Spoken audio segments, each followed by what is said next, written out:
সম্মানিত দর্শক ও শ্রোতা, আসসালামু আলাইকুম। আশা করি সবাই ভালো আছেন। আমি আপনাদের দোয়ায় ভালো আছি। চারিদিকে ভারতের গন্ধ পাওয়া যাচ্ছে। এর মধ্যে আমরা ঈদুল ফিতরের জামাতে সামিল হয়েছি। তৃতীয় বিশ্বযুদ্ধ এবং বিশ্বব্যাপী একটি পারমাণবিক বিপর্যয়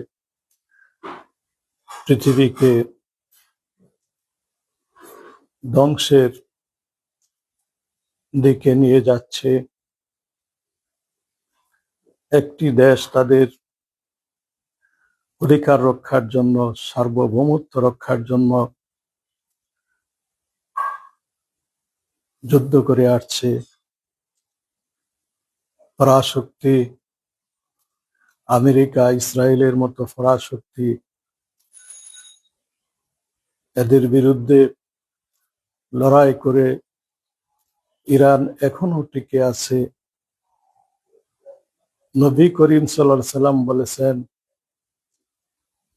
যে আলীকে ভালোবাসে সে আমাকেই যেন ভালোবাসে, যে আলীর প্রতি শত্রুতা রাখে সে যেন আমার প্রতি শত্রুতা পোষণ করে। ইরানি জাতি রাজনৈতিক কারণে তারা শিয়া মযহাবের অন্তর্ভুক্ত হয়েছে। শিয়াদের 90% মুসলমান ইমাম জাফর সাদেকের অনুসারী। তারা জাফরি ফেকা অনুসরণ করে থাকে। আমরা হানাফি ফেকার অনুসারী।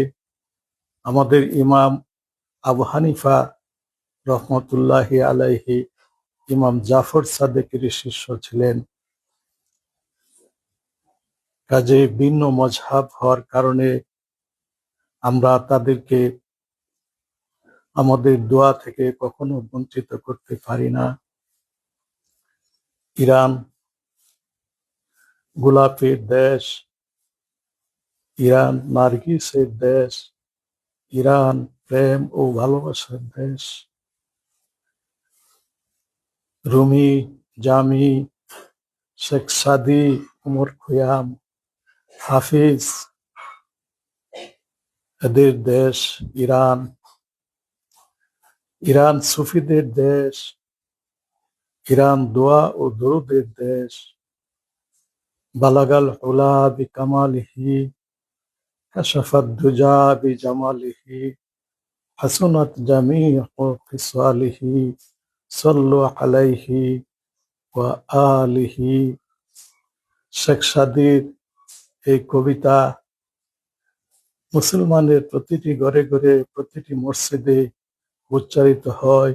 নবীর প্রতি তাদের যে কতটুকু ভালোবাসা, হযরত আলী রাদিয়াল্লাহু আনহুর প্রতি তাদের যে ভালোবাসা, সেই ভালোবাসা আমরা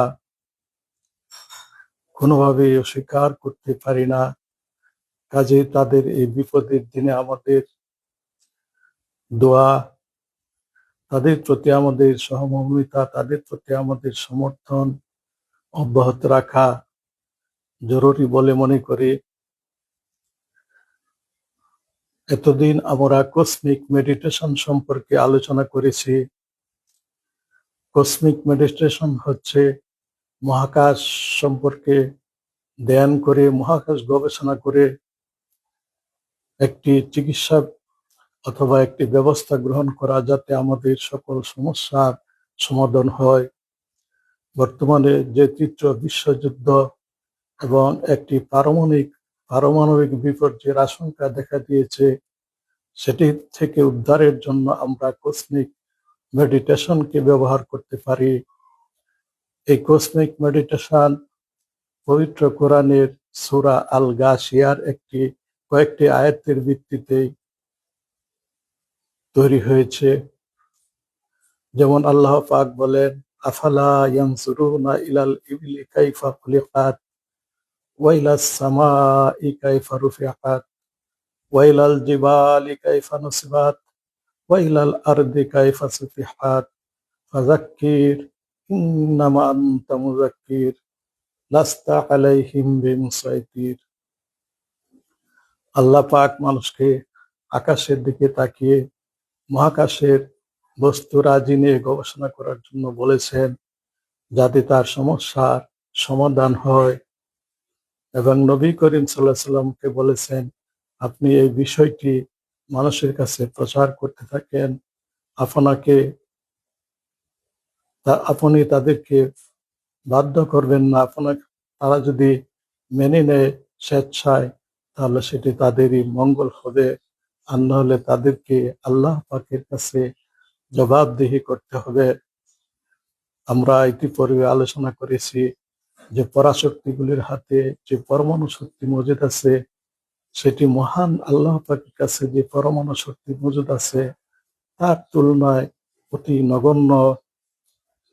পরাশক্তিগুলোকে পবিত্র কোরআনে একটি মাকড়সার সঙ্গে তুলনা করা হয়েছে। আল্লাহর তুলনায় তারা একটি মাকড়সা, যা একটি দুর্বলতম ঘরে প্রস্তুত করেছে। যেমন আল্লাহ পাক বলেন, মাসালুল্লাযীনা ইত্তাখাযু মিন দুনিল্লাহি আউলিয়া কামাসালিল আনকাবুত ইত্তাখাযাত বাইতান ওয়া ইন্না আওহানাল বুয়ুতি লাবাইতুল আনকাবুত লাউ কানু ইয়ালামুন। যারা আল্লাহ ভিন্ন অন্য কাউকে বন্ধু হিসাবে, অভিভাবক হিসাবে গ্রহণ করেছে, তাদের দৃষ্টান্ত একটি মাকড়সার ন্যায়, যে একটি ঘর প্রস্তুত করেছে, এবং মাকড়সার ঘরে সবচাইতে দুর্বলতম ঘর। আমরা দেখেছি যে মহাকাশে বিজ্ঞানীরা প্রায় 2000 বিলিয়ন ছায়াপথ আবিষ্কার করেছেন। মিল্কি ওয়ে গ্যালাক্সি, যে গ্যালাক্সির ভিতরে এই পৃথিবীটা আছে, একটি ছায়াপথ। প্রতিটি ছায়াপথ বিলিয়ন বিলিয়ন নক্ষত্র নিয়ে গঠিত। আমাদের মিল্কি ওয়ে ছায়াপথে প্রায় 400 বিলিয়ন নক্ষত্র রয়েছে। এর মধ্যে সূর্য একটি মাঝারি আকৃতির নক্ষত্র। সূর্যের জ্বালানি আসে হাইড্রোজেন ফিউশন থেকে। এই হাইড্রোজেন ফিউশন হয়ে হিলিয়াম তৈরি হয় এবং কিছু পদার্থ শক্তি উৎপাদন করে।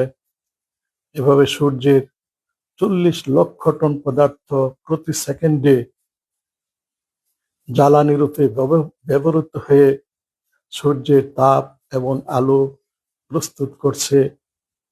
এই তাপ এবং আলোকে যে শক্তি উৎপন্ন হয়, সেটি 100 কোটি হাইড্রোজেন বোমা বিস্ফোরণের সমতুল্য। মহাকাশে যে কোটি কোটি ছায়াপথ ও নক্ষত্র রয়েছে, সেগুলি আমরা কোনোভাবেই কাউন্ট করতে পারি না, গণনা করতে পারি না। এই অসংখ্য অগণিত অগ্নিকুণ্ডে যে মহাশক্তি বিদ্যমান, সেটিকে বর্তমানে যে পরাশক্তিদের হাতে যে পরমাণু শক্তি আছে, এর তুলনায় একটি মহাসাগরের সামনে 1 ফোঁটা পানির চাইতে আরো কম। কাজেই আল্লাহকে আমরা প্রভু হিসেবে গ্রহণ করেছি। আল্লাহ আমাদের প্রভু। আল্লাহু আকবার, সুবহানাল্লাহ, আলহামদুলিল্লাহ, লা ইলাহা ইল্লাল্লাহু, আল্লাহু আকবার। আমরা আল্লাহর কাছে মাথা নত করি, আল্লাহকে সেজদা করি। আমরা কোনো পরাশক্তির কাছে মাথা নত করতে পারি না।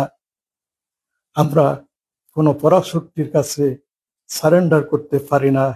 আমাদের দিনের জন্য আমরা শহীদ হয়ে যাব, আমরা মৃত্যুকে কবুল করব, তবু আমরা আমাদের আল্লাহকে পরিত্যাগ করে কোনো পরাশক্তির অধীন হতে পারি না, কোনো পরাশক্তির কাছে আমরা সারেন্ডার করতে পারি না। কাজে যারা এই পরাশক্তি অন্যায়ভাবে যারা একটা যুদ্ধ চাপিয়ে দিয়েছে, ফিলিস্তিনকে যারা ধ্বংস করেছে, এখন ইসলামিক রিপাবলিক অফ ইরানকে যারা ধ্বংস করতে চাচ্ছে, তারা নিঃসন্দেহে মুসলমানদের শত্রু। তারা হযরত আলীর শত্রু, তারা নবীর শত্রু, তারা আল্লাহর শত্রু। কাজেই শত্রুদের বিরুদ্ধে আমাদের দোয়া কুনুত করা জরুরি হয়ে উঠেছে। তাদের ভাগ্যে যদি হেদায়েত না থাকে, আল্লাহ তাদেরকে ধ্বংস করবেই, আল্লাহ তাদেরকে পরাজিত করবেই। কারণ আল্লাহর যে শক্তি, আল্লাহর একটি ইশারায় যথেষ্ট মুসলমানদের বিজয়ের জন্য। কাজে আমরা সকলেই দোয়া করি, যারা ইসলামের বিজয়ের জন্য জেহাদে অংশগ্রহণ করছেন, যারা শহীদ হচ্ছেন, তাদের সকলের জন্য দোয়া করি। আজকের এই পবিত্র ঈদুল ফিতরের দিনে আল্লাহর কাছে আমরা সকলেই দোয়া করি, যাতে এই আনন্দের দিন কারবালার দিন না হয়ে ওঠে। আসসালামু আলাইকুম রাহমাতুল্লাহ।